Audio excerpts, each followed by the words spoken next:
Coming up on Mountain News this morning, some folks in the Commonwealth are petitioning for harsher punishments for sex offenders. And the National Institute for Occupational Safety and Health are done with black lung testing in the area, but promise to come back. Dedicated to Eastern and Southern Kentucky, this is WYMT Mountain News This Morning. Good morning, I'm Olivia Calfee. The time is 6:31 on August 28th. Now let's check in with Chief Forecaster Brandon Robinson for a look at your forecast this morning.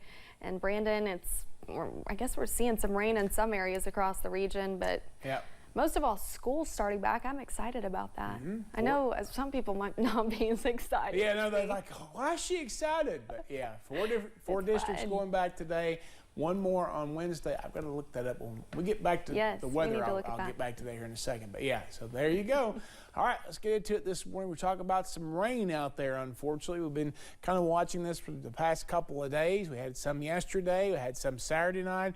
Now we're having some out there this morning. It's basically confined to right there, kind of in the northern sections of the region right now, kind of drifting in a line just north of the Howard Rogers Parkway, Highway 80 corridor, drifting there, kind of between the Mountain Parkway corridor there as well. But again, it's kind of going a little bit north of that this morning.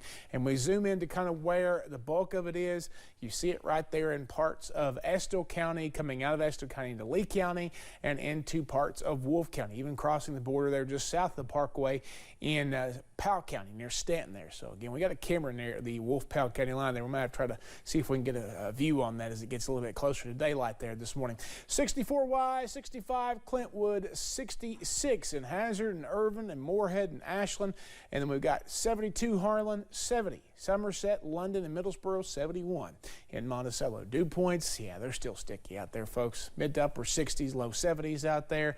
It's just air you can wear still. But we've got some relief coming. It's going to take a little bit, but we'll get it out there, and we'll continue to watch this trend as we head into your breakfast forecast. Looking pretty good as you get down or sit down and get ready to eat your breakfast and get out the door to the bus. Just remember to take your rain gear. Temperatures stay right pretty much steady there in the upper 60s, close to 70 all morning long. Olivia?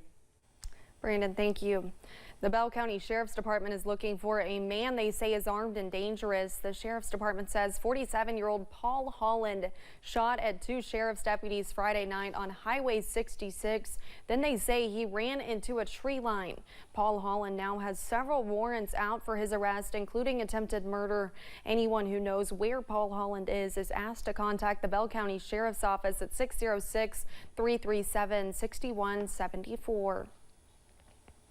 Two people are dead after a restaurant shooting early Sunday morning in Louisville. According to LMPD, they responded to reports of shots fired just after 3 a.m. When they arrived, they found one man who was declared dead on the scene. LMPD officials say 5 others were located and sent to U of L Hospital, where one of them died due to their injuries yesterday morning. Another person was taken to the Jewish hospital with unknown injuries, totaling to 7 people shot in the incident.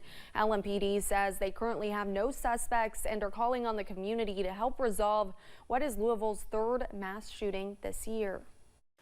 Too many families are having to bury their loved ones. Too many children are being left without mothers and fathers, lost to senseless gun violence.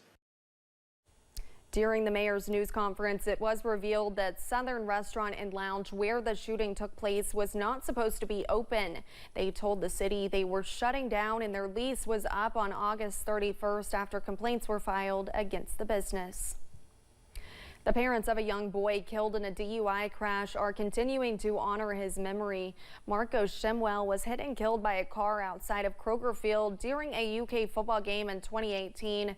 A year later, his parents created the Marco Shimwell Foundation. They started packing birthday boxes and donating them to schools. Yesterday, they held their annual box packing party in Winchester. We ended up packing over 1,000 boxes that first year that we did this, and then we realized we had something special here and we just wanted to continue doing that. So every year we get to celebrate Marco and his birthday, but we also get to help so many more children and families in the community. A silent auction and other fundraising opportunities were also a part of the day's event. The streets of Middlesboro were filled with people for a major event. WYMT's Jack Demler was there for all the action in Middlesboro. While many community members walked the streets of downtown Middlesboro to try some of the best wings in the city, others marched the streets for something bigger. No justice, no peace. No justice, no peace. We don't want this to fall in the back of anybody's minds. We need to keep this on the forefront because our community has gathered more than it ever has for this. Getting support not only from the community, but worldwide. We've seen a lot of support from our community, from other states. I know, actually, this has reached all the way to Australia, actually. I've seen people commenting from other countries about it. Continuing to fight for 17-month-old baby Elena, who died following sexual assault back at the end of July. I'm here for her. I'm here to fight for her. She has no voice. We're giving her a voice. Community members marched through downtown with signs for something that has shocked an entire town. It's hit us at our core. You know, a lot of people have children and it makes them reflect back, you know, what if this were my child? The case has even led to a petition being made. So our petition is more or less for harsher punishments, death penalty, longer sentences, etc. Sex offenders currently get maximum punishment of up to 5 to 10 years, which community members say isn't enough, keeping the fight for justice for baby Elena alive. In Middlesboro, Jack Demler, WYMT Mountain News. Howard says they need to wait for DNA results to come back and trust the police department and Commonwealth's attorney will get more arrests. The National Institute for Occupational Safety and Health wrapped up with their black lung screenings. They offered free screenings for coal miners in 3 different locations of Letcher and Pike counties. Field and Outreach Coordinator Christopher Parker says they wanted to come to areas where they see the highest rates of black lung. He says they will be following up with those they screened. 8 to 10 weeks after you were screened, we'll send you a letter. In that letter, we'll list there'll be plenty of information in that letter. Go ahead and read it over as best you can. If you have any questions, just let us know. But in that letter, we'll have next steps. And then our results, you can use that, you can take it to your doctor, you can take it to a lawyer. Parker says they screen nearly 230 coal miners in different parts of the region. He adds that they plan on doing this again next year in hopes of helping more coal miners. If you travel on Kentucky 15, you may need to watch out for repairs on Tuesday. Officials with the Kentucky Transportation Cabinet say there will be construction on a bridge in Knott County. The bridge goes over Carr Creek Lake at mile 5.6 on Kentucky 15. Construction will begin on Tuesday and last from 2 a.m. to 7 p.m. KYTC officials say they will try to finish operations before the morning school traffic. The First Baptist Church along Main Street in downtown Hazard celebrated their 125th anniversary Sunday with a special service. The service included a skit about the history of the Baptist Church in Eastern Kentucky. Old hymns were sung by the choir and members were recognized for more than 50 years of being a part of First Baptist Church. Pastor Tim Reynolds says a bell was rung 125 times to commemorate the occasion. It's a time whenever we're going to ring our bell, which was hung in our bell tower of the second church that was here, the second building that was here, and we're going to ring that 125 times. Reynolds also says that he hopes the congregation will continue to worship the Lord for another 125 years on Main Street in downtown Hazard. A Lexington teacher is hitting a big milestone in her career this year as she celebrates her 50th year of teaching, but the educator is also experiencing a change of scenery.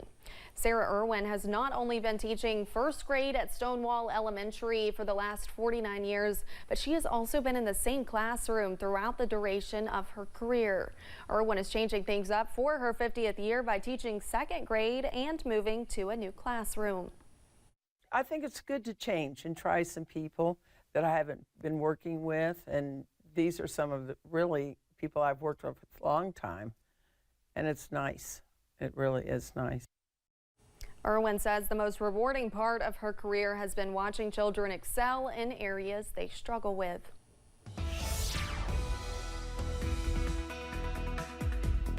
6:40 here on this Monday morning. A little bit of a dreary condition out there as we start the day. We're looking at some scattered showers going through parts of the area this morning, so just be aware of that as you head out the door. We're going to continue to see that back and forth rain chances, a little fog too. US 119, US 23 heading into Southwest Virginia there from Jenkins going northbound. So again, just be extra careful out there this morning. Temperatures 60s, Wise 65 there in Clintwood, 68 Grundy, 66 Hazard, Irvin, Moorhead and Ashland this morning. Everybody else is basically 67 or above, with the warmest spot in the region being Harlan this morning. The out-the-door forecast features again basically scattered chances for showers off and on throughout the day, but when it's not raining, it's going to be dreary for the most part. Partly to mostly cloudy skies. Hopefully highs get into the low 80s. Olivia? Thanks, Brandon, and thank you for joining us. The time is now 6:41. Still to come on Mountain News this morning. An Osprey crash killed at least 3 U.S. Marines and injured 20 others during the weekend.